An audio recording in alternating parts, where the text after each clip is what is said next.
आज अपन तीसरा चैप्टर प्रारंभ करते हैं जिसका नाम है अनुपात विश्लेषण, रेशियो एनालिसिस। रेशियो क्या है, अनुपात किसे कहते हैं, सबसे पहले ये जानना आवश्यक है। तो अनुपात दो संबंधित तथ्यों के मध्य गणितीय संबंध स्थापित करके उनका सापेक्ष माप ज्ञात करने की एक विधि है। अनुपात विश्लेषण वित्तीय विवरणों का निर्वचन करने की एक महत्वपूर्ण तकनीक है। इसमें संबंधित तथ्यों के बीच गणितीय संबंध स्थापित करके उनके सापेक्ष माप ज्ञात किए जाते हैं। किसी भी संस्था की लाभार्जन क्षमता एवं वित्तीय स्थिति का तुलनात्मक अध्ययन करने के लिए निरपेक्ष माप सही जानकारी प्रदान नहीं कर सकते। निरपेक्ष मापों से केवल आंकड़े प्राप्त हो सकते हैं और निर्वचन के लिए जो आंकड़े प्राप्त होते हैं उन आंकड़ों के स्थान पर अनुपात या प्रतिशत में सूचनाएं प्राप्त होना आवश्यक है, क्योंकि निर्वचन के लिए केवल आंकड़े पर्याप्त नहीं हैं, उन्हें प्रतिशत या अनुपात में कन्वर्ट करना होता है। उदाहरण के लिए अपन समझ सकते हैं कि मान लो 3 व्यवसाय हैं, उनमें क्रमशः 5 लाख रुपए, 10 लाख रुपए, 6 लाख रुपए की पूंजी विनियोजित की हुई है और तीनों ही व्यापार 2 लाख रुपए लाभ अर्जित कर रहे हैं।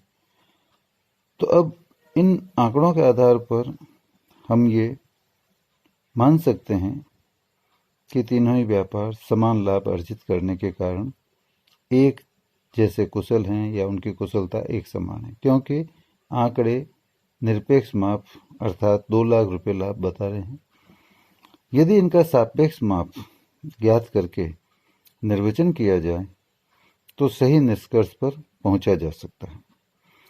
सापेक्ष माप ज्ञात करने के लिए लाभ का संबंध विनियोजित पूंजी या लगी हुई पूंजी से स्थापित करके उस पर अर्जित लाभ की प्रतिशत ज्ञात की जाएगी और प्रत्येक व्यापार द्वारा विनियोजित पूंजी पर कमाया गया लाभ ज्ञात किया जाएगा। इस उदाहरण में पहले व्यापार द्वारा क्रमशः 40%, दूसरे द्वारा 20% और तीसरे द्वारा 33.33% लाभ कमाया गया है। सापेक्ष मापों से यह निष्कर्ष निकला कि पहला व्यापार बहुत बढ़िया है, उसका प्रबंधन बहुत कुशल है, जबकि दूसरे नंबर पर तीसरा व्यापार है जिसकी प्रबंधकीय कुशलता पहले व्यापार की तुलना में तो कम है, परंतु दूसरे व्यापार की तुलना में अच्छी है। अनुपात विश्लेषण तकनीक प्रबंधकीय कुशलता का मूल्यांकन करने की एक अच्छी तकनीक है, जिसके द्वारा प्रबंधकीय कुशलता का मूल्यांकन किया जा सकता है। इसमें वृद्धि भी की जा सकती है, परंतु यह तकनीक स्वयं प्रबंधकों की बुद्धिमत्ता या कार्यकुशलता का प्रतिस्थापन नहीं कर सकती। अनुपात विश्लेषण तकनीक विश्लेषण और निर्वचन की महत्वपूर्ण तकनीकों में से एक है। इस तकनीक का प्रयोग करने के लिए वित्तीय विवरण पत्रों से अर्थात व्यापार खाता, लाभानी खाता, चिट्ठा आदि से आंकड़े प्राप्त किए जाते हैं और इन प्राप्त आंकड़ों का आवश्यकता अनुसार विश्लेषण करके फिर इस तकनीक का प्रयोग किया जाता है ताकि सही निर्वचन किया जा सके। इसके बाद अपन अनुपात की डेफिनेशन लेते हैं। परिभाषाएं बहुत सारे विद्वानों ने दी है। जो अच्छी परिभाषा लगे, रॉबर्ट एन एंथोनी, पियर्सन एवं चार्ल्स जे बीटी, जो छोटी हो, आपको आराम से समझ में आए, वो याद कर लेना। जैसे सबसे छोटी परिभाषा पियर्सन एंड चार्ल्स ने दी है कि अनुपात वित्तीय विवरणों से प्राप्त आंकड़ों के संबंध को गणितीय रूप में प्रदर्शित करने का साधन मात्र है, जो शुरुआत में मैंने बताया था। इसके बाद इन परिभाषाओं के अध्ययन से अनुपात के कुछ तथ्य सामने आते हैं, विशेषताएं सामने आती है। पहली विशेषता लेखा अनुपात ज्ञात करने के आधार वित्तीय विवरण पत्र है। मतलब जो trading account, P&L account, balance sheet है, वो आधार होते हैं अनुपात ज्ञात करने की। दूसरी विशेषता या तत्व है, ये दो संबंधित संख्याओं के बीच पाए जाने वाले गणितीय संबंध को बतलाते हैं। मतलब सबसे इंपॉर्टेंट हुआ कि दो संबंधित संख्याओं के बीच, मतलब वो संबंधित संख्याएं होनी चाहिए, असंबंधित संख्याएं नहीं होनी चाहिए। जैसे सकल लाभ का संबंध विक्रय से होता है, पर सकल लाभ का अनुपात यदि लगी हुई पूंजी से निकाला जाए तो ऐसी दशा में उससे कोई निष्कर्ष नहीं निकल सकता। इसलिए दो संबंधित संख्याओं के बीच पाए जाने वाले गणितीय संबंध को बतलाते हैं। और तीसरी इसकी विशेषता है कि लेखा अनुपात तथ्यों की सापेक्ष माप है, जो प्रबंधकीय कुशलता का मूल्यांकन करने में महत्वपूर्ण योगदान प्रदान करता है। इसके बाद अपन लेते हैं अनुपात विश्लेषण का महत्व, इम्पोर्टेंस ऑफ रेशियो एनालिसिस। वित्तीय विवरणों द्वारा प्रदर्शित निरपेक्ष मूल्यों का तब तक कोई महत्व नहीं होता जब तक उन्हें अनुपात विश्लेषण तकनीक के माध्यम से उपयोगी एवं संवहन योग्य, कम्युनिकेशन के योग्य न बना दिया जाए। यह तकनीक जटिल आंकड़ों को सरल, संक्षिप्त तथा क्रमबद्ध बनाकर व्यवसाय के बीच संबंध स्थापित करने में सहायक सिद्ध होती है, जिससे प्रबंधकों पूर्वानुमान, नीति निर्धारण, समन्वय, नियंत्रण तथा संवहन जैसे कार्यों में सहायता मिलती है। बजटरी नियंत्रण के लिए भी अनुपात विश्लेषण तकनीक सहायक सिद्ध होती है। सारांश के रूप में हम कह सकते हैं कि इस तकनीक के प्रयोग से प्रबंधक व्यावसायिक क्रियाओं का कुशल संचालन करके लाभों में वृद्धि कर सकते हैं। इस संबंध में अपन महत्व के कुछ बिंदु डिस्कस करते हैं। सबसे पहला बिंदु है प्रबंध में सहायक, हेल्पफुल इन मैनेजमेंट। यह तकनीक प्रबंधकों को नीति निर्धारण करने, संगठन करने, समन्वय करने, नियंत्रण करने के साथ साथ निर्णय लेने में भी सहायक सिद्ध होती है। दूसरा महत्व का बिंदु है पूर्वानुमान में सहायक, हेल्पफुल इन फोरकास्टिंग। गत वर्षों के पुराने विवरणों के आधार पर गत वर्षों के तथा चालू वर्ष के आंकड़ों के आधार पर चालू वर्ष के लागत, विक्रय और लाभ से संबंधित जो ट्रेंड है, प्रवृत्ति है, उसका तुलनात्मक अध्ययन करके भावी अनुमान आसानी से लगाया जा सकता है। तीसरा बिंदु है समन्वय एवं नियंत्रण में सहायक, helpful in coordination and control. इस तकनीक के द्वारा आदर्श अनुपातों का निर्धारण करके विभिन्न अनुपातों में पाए जाने वाले आपसी संबंधों के आधार पर विभिन्न क्रियाओं में समन्वय स्थापित करने का कार्य किया जाता है और आवश्यकता होने पर लागतों को नियंत्रित भी किया जा सकता है। चौथा बिंदु है कार्यकुशलता के मूल्यांकन में सहायक, हेल्पफुल इन एफिशिएंसी अप्रेजल। तुलनात्मक अध्ययन के लिए एक ही संस्था के एक जैसे विभिन्न विभागों या उसी तरह की अन्य संस्थाओं मतलब जैसी नेचर या प्रकृति आपकी संस्था की, वैसी अन्य प्रकृति की जो संस्था, अन्य संस्था जो ऐसी प्रकृति की है, उसके आंकड़ों का अनुपात निकालकर उनकी उत्पादन, विक्रय एवं संचालन संबंधी कार्य कुशलता के बारे में जानकारी प्राप्त की जा सकती है। 5वां बिंदु है संवहन एवं आर्थिक स्थिति के मूल्यांकन में सहायक, helpful in communication and financial strength appraisal. अल्पकालीन एवं दीर्घकालीन शोधन क्षमता ज्ञात करने के लिए विभिन्न अनुपातों की गणना करके उनका गत वर्षों के अनुपात से तुलनात्मक अध्ययन किया जाता है। यह अध्ययन व्यवसाय की वित्तीय आवश्यकताओं की जानकारी प्रदान करने के साथ साथ भावी एवं वर्तमान विनियोजकों को भी आवश्यक सूचनाओं का संवहन करता है, आवश्यक सूचनाएं उपलब्ध करवाता है। इससे उन्हें संस्था में विनियोजन संबंधी अपना निर्णय लेने में सहायता मिलती है। यह तकनीक 2 अवधियों के अनुपातों में हुए परिवर्तन एवं उनके कारणों की भी व्याख्या करती है। इसके बाद 6वां बिंदु है महत्व का संबंधित पक्षों के लिए उपयोगी, हेल्पफुल टू कंसर्न पार्टीज। संस्था में रुचि रखने वाले आंतरिक एवं बाह्य पक्ष मतलब दोनों तरह के पक्षों के लिए यह तकनीक आवश्यक सूचनाएं उपलब्ध करवाती है।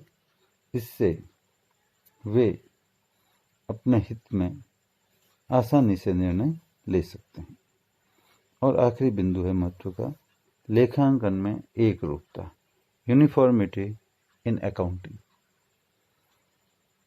यह तकनीक अपनाने से लेखांकन विधियों, स्टॉक के मूल्यांकन के तरीकों, हास लेखांकन की विधियों आदि में एक रूपता रखना आवश्यक हो जाता है, अन्यथा तुलनात्मक अध्ययन का महत्व ही समाप्त हो जाता है। क्योंकि तुलनात्मक अध्ययन जब तक अकाउंटिंग में यूनिफॉर्मिटी या एक रूपता नहीं होगी तब तक तुलनात्मक अध्ययन नहीं हो सकता। अतः लेखांकन में एक रूपता लाने में भी यह तकनीक सहायक सिद्ध होती है। अब अपन लेते हैं अनुपात विश्लेषण की सीमाएं, लिमिटेशंस ऑफ रेशियो एनालिसिस। यदि इस तकनीक का प्रयोग सही तरीके से नहीं किया जाता है तो यह भ्रामक निष्कर्ष भी दे सकती है। जब तक इसका प्रयोग करने वाले व्यक्ति को इसकी सीमाओं का ज्ञान नहीं होगा, वह सही निष्कर्ष नहीं निकाल सकेगा। इसकी सीमाएं निम्नलिखित हैं। पहली सीमा है विश्लेषक की व्यक्तिगत योग्यता, पर्सनल एबिलिटी ऑफ एनालिस्ट। अनुपात की गणना एवं विश्लेषण एक साधन मात्र है, परंतु निर्वचन करने के लिए यदि विश्लेषक सही संदर्भ में विश्लेषण न करे तो निष्कर्ष भ्रामक निकल सकते हैं। जैसे विक्रय में 30 से 40% वृद्धि सामान्यतया अच्छी मानी जा सकती है, परंतु जो संस्था अपनी न्यूनतम क्षमता से भी कम उत्पादन कर रही है या जिसकी बिक्री ब्रेक इवन पॉइंट खंडसम बिंदु तक भी न पहुंची हो, तो उसके लिए यह दर अच्छी नहीं हो सकती। दूसरी सीमा है मूल्य स्तर में परिवर्तन, चेंज इन प्राइस लेवल्स। गत वर्ष की तुलना में चालू वर्ष में मूल्य स्तर में परिवर्तन होना संभव है। मूल्य स्तर बढ़ भी सकता है, घट भी सकता है, और यदि इसके प्रभाव का समायोजन किए बिना अनुपात निकालकर उसके आधार पर निष्कर्ष निकाला जाए तो वो भ्रामक परिणाम दे सकता है। तीसरी सीमा है प्रमापों का अभाव, लैक ऑफ स्टैंडर्ड्स। तुलनात्मक अध्ययन के लिए सामान्य परिस्थितियों में प्रमाप अनुपात निर्धारित होने चाहिए, मतलब स्टैंडर्ड निर्धारित होने चाहिए। जो भी स्टैंडर्ड रेशियोज हैं वो निर्धारित हो जाएं जिनको आधार माना जा सके। इसके अतिरिक्त भिन्न भिन्न संस्थाओं का आकार एवं परिस्थितियां भी भिन्न भिन्न होती हैं और इनमें प्रयुक्त शब्दावली में भी समानता होना आवश्यक नहीं है। ऐसी स्थिति में इनका आपस में तुलनात्मक अध्ययन करना बुद्धिमत्ता नहीं है, महत्वहीन होता है। चौथी सीमा है पुराने आंकड़ों पर निर्भरता, बेस्ड ऑन पास्ट डाटा। पुराने आंकड़ों के आधार पर इस तकनीक का प्रयोग करके वर्तमान से तुलना करके भावी पूर्वानुमान लगाए जाते हैं। परिस्थितियों में परिवर्तन होता रहता है, इसलिए यदि परिस्थितियों का मतलब सरकारी नीति, औद्योगिक नीति, कर नीति, विदेश नीति आदि परिस्थितियों के अंतर्गत आते हैं, तो इन परिस्थितियों में जब परिवर्तन होता है तो उसके अनुसार आंकड़े समायोजित न किए जाए तो निष्कर्ष सही नहीं निकलेंगे। उसके बाद अनुपात विश्लेषण की पांचवी सीमा है गुणात्मक विश्लेषण का अभाव, लैक ऑफ क्वालिटेटिव एनालिसिस। इस तकनीक में केवल आंकड़ों के आधार पर निष्कर्ष निकाले जाते हैं, परंतु गुणात्मक पहलू पर ध्यान नहीं दिया जाता। इससे निष्कर्ष सही नहीं निकल सकते। जैसे ग्राहक को उधार की सुविधा देते समय औसत वसूली अवधि को ध्यान में रखा जाता है, एवरेज कलेक्शन पीरियड को ध्यान में रखा जाता है, परंतु उसकी आर्थिक स्थिति एवं उसके चरित्र को ध्यान में नहीं रखा जाता। ये एक अनुपात विश्लेषण की सीमा है। उसके बाद छठी सीमा है अनुपात विश्लेषण की लेखांकन की सीमा है, लिमिटेशंस ऑफ अकाउंटिंग। इस तकनीक का प्रयोग करने के लिए आंकड़ों को आधार बनाया जाता है और आंकड़े वित्तीय विवरणों से प्राप्त होते हैं। यदि लेखांकन करते समय ही कोई अशुद्धि रह गई है तो उसका प्रभाव निष्कर्ष पर पड़ना स्वाभाविक है। तो ये भी एक सीमा है। सातवीं सीमा है असंबंधित मदों का अनुपात, रेशियो बिटवीन अनरिलेटेड आइटम्स। यह तकनीक तभी उपयोगी हो सकती है जब इसका उपयोग संबंधित मदों से अनुपात निकालकर किया जाए।